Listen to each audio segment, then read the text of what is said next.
Hello friends, my name is Molly. Thank you so much for joining me for this video, and today we're going to be talking about money.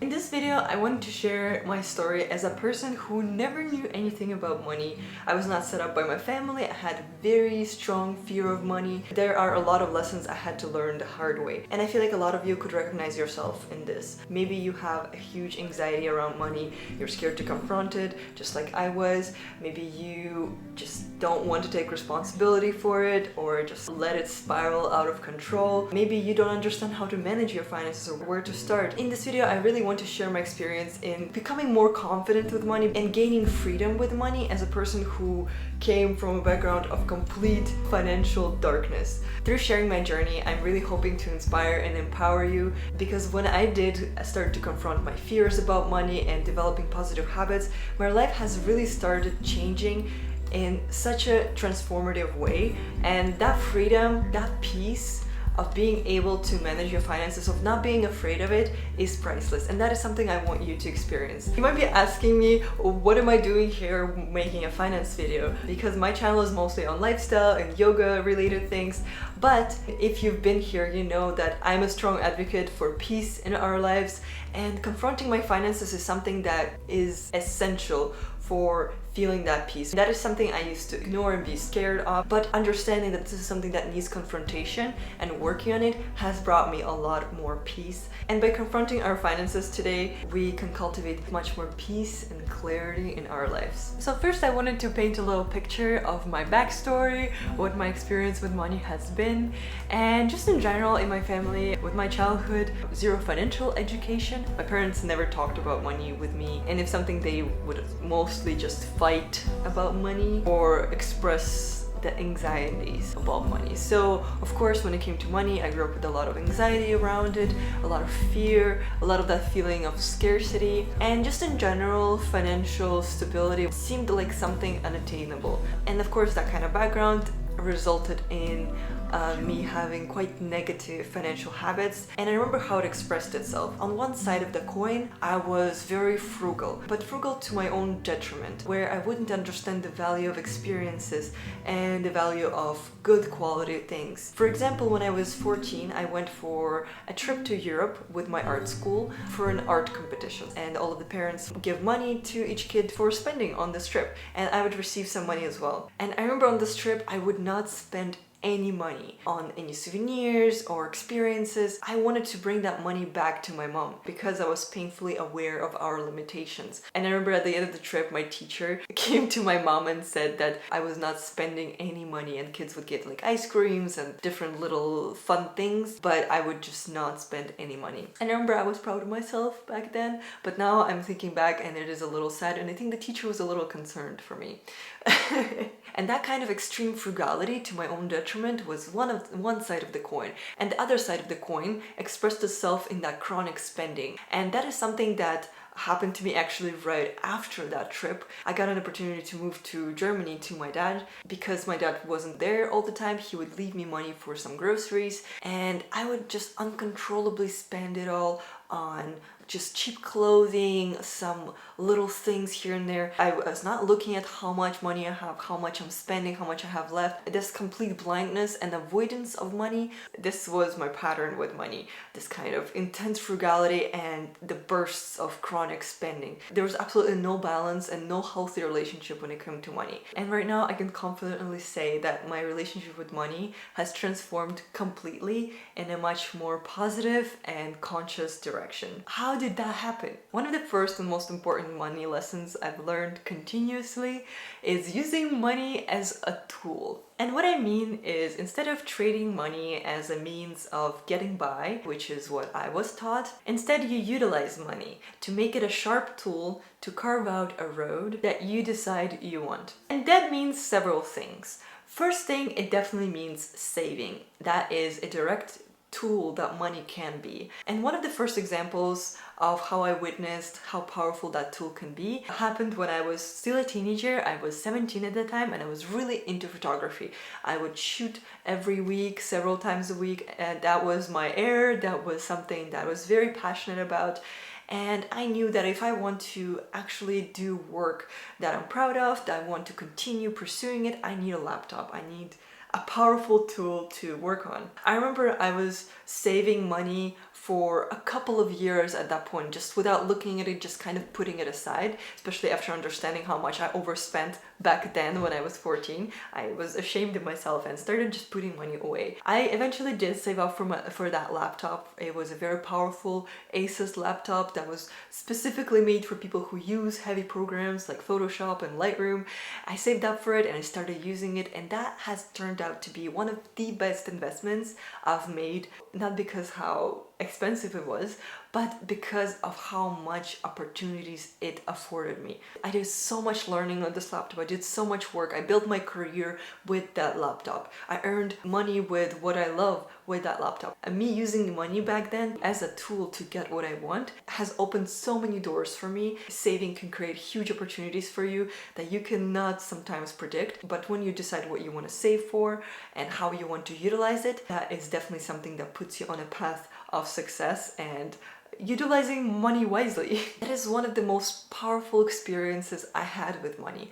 Viewing it as a tool and earning it for those stepping stones to be the person that I want to be. And switching that mindset of understanding what I want and putting all of my financial efforts at that has single-handedly helped me to exchange the lifestyle of immediate pleasures, convenience, and overall emptiness to a life of long-term fulfillment. Because developing that tunnel vision of what is important to me and what do I actually want helped me to gain motivation and courage to actually confront my finances. I found something more important than my fears that I was programmed to experience. Patching up my holes, where are my money leaking out of, organizing my spendings, organizing my gains, and closely observing my finances because I had a higher goal in mind. This skill of being able to confront my finances has not happened through one goal. It took me a long time and lots of goals to actually gain that courage, awareness, and alignment with my finances. If this feels overwhelming, if you feel like maybe you feel a little lost when it comes to goals, you don't necessarily have like a clear idea in mind,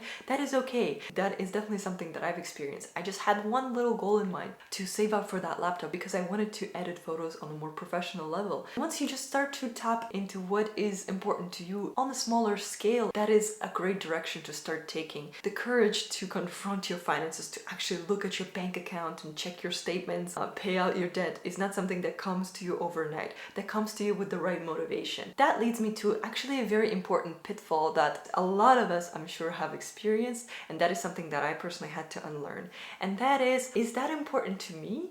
Or am I being told that it is important to me? And that is one of the most powerful insights you can gain. That understanding of what you actually want and what is just a noise. For all of us, these things that we are being told that we want could look different. It could be education, it could be experiences, it could be things, it could be clothing, it could be lifestyle. All of that is so subjective. And I cannot describe how much freedom I've gained since I started tuning out all of those forced ideas of what I apparently want. That is an understanding that took me a while to develop, slowly tuning out one noise at a time. But the amount of financial freedom you can gain from that skill is unmatched. Part of me learning to tune out all of this noise was my No by Year challenge last year. It really helped me to step away from that constant stream of information and spending needs. I made a whole video on my No by Year. You can watch more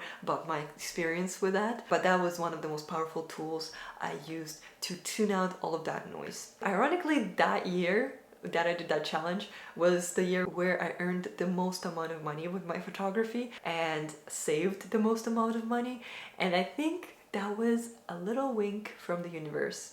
And the next thing that I learned from smart people in my life, all of those people that are financially empowered, they genuinely feel like they deserve to be financially stable. And that is financial care is self-care. And what does that mean? The financial care is self-care. It means lots of things. For example, setting up an emergency fund, a financial cushion for yourself. It could also mean saving smartly, making your cash work for you in safe stock investments. It takes a little extra effort to set up and research, but the amount of empowerment and security, that piece is priceless, and it helped me to work through a lot of anxieties around money. I felt like I was taking care of that younger self who never really felt secure with money. And the next lesson and mindset that I've learned through my experience and through my ambitions is something that has brought an immense value into my life, and that is not exchanging your potential for immediate money value. It could be tempting to overcompensate and just step into that money hustle and just make money right away, but you could actually be exchanging your long-term fulfillment for that momentary gain. I remember when I got my first job, I was 17, and it was a soul-sucking sales. When I had an opportunity to step away from that constant hustle, I started to invest into my photography. It was not paid, I was just investing into my portfolio, investing into improving my skills, making connections, doing a lot of free work and a lot of learning on my own, and that has paid off in the long run where I'm actually doing what I love and earning good money with it. And that is just my example of what has been rewarding, but it has been so many other things. Like putting time into doing yoga has contributed to my lifestyle satisfaction so much, and no one paid me to do that. That is something that I invested in. Learning languages is something that I invest in. Doing photography is something that I invest in. So don't exchange your potential, what is important to you, what are your personal talents, for the immediate gain, for making the money right now, because you actually create much more value to yourself, to your career path, and just overall life by compromising some immediate income to practice, to invest into something that will be much more fulfilling in the long term. It is definitely a privileged position to be in. Not everyone has an opportunity to live with their parents, for example, and not pay rent or be supported by their partner, to invest into what they love, but that is not being paid at the moment. But you can create that opportunity for yourself by maybe hustling a little bit, creating that cushion for yourself, and then investing into something that is not exactly lucrative at the moment. Or if you do have an opportunity to utilize what you've been given, your personal advantages, do it. That is something that is so worth it. You can suffer those short-term losses in favor of those long-term gains. Overall, I just want to emphasize the importance of knowing what you're earning your money for, because you could earn a lot of money, you could hustle hard, but if you don't know what are you doing it for, it could create so much emptiness and unhappiness in your life. Having that drive, understanding what is important to you, your values, your goals, is something that brings actual fulfillment in your life and makes money a tool rather than just a pointless exchange of your precious time here on this earth.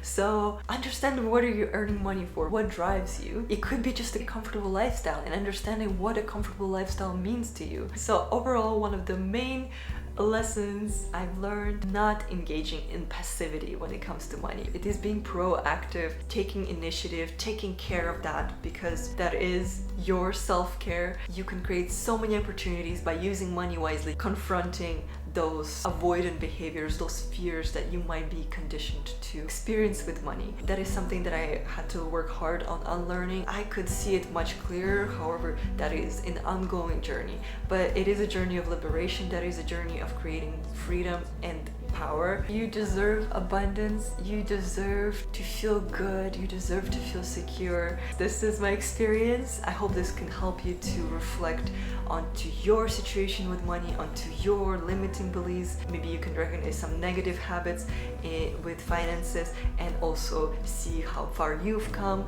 I would love to hear about your financial journey so far. This is something that has been a big part of my life, especially in the past few years. Thank you so much for watching this video up until the end. Really appreciate you and how fast our little community is growing. It is beautiful to see so many awesome people here, and I love learning from you in the comments. You have no idea how much value I've actually gained from interacting with you. So I really appreciate you. Thank you so much for being here, and I hope to see you soon. Bye bye.